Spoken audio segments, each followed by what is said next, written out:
Magandang araw mga kaibigan. Magkapet pandasal muna po tayo. Ito po si Father Nono.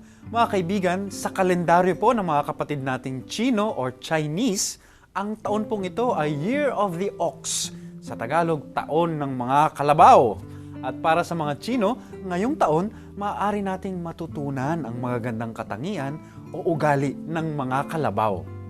Halimbawa nito ay buong araw raw ito sa sakahan, buong araw na masipag na nagtatrabaho, nag-aararo. At ang maganda sa mga kalabaw, anila, tahimik lamang ito sa pagtatrabaho. Hindi masyadong nagpapapansin o humihingi ng atensyon.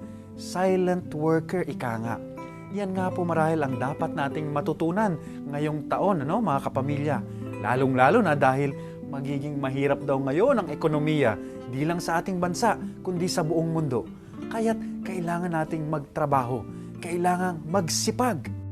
At higit sa lahat, sa gitna ng ating pagsisikap, ng ating pagtatrabaho, marahil nga kailangan din po nating matutunan ang pananahimik. Naku po, God knows kung gaano tayo kaingay.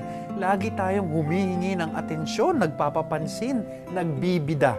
Sa pamahalaan na lamang, kailangan laging may recognition. This is donated by Congressman so-and-so. Di po ba?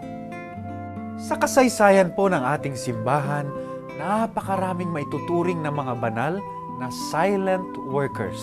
Tulad halimbawa ni San Jose na amain ni Jesus.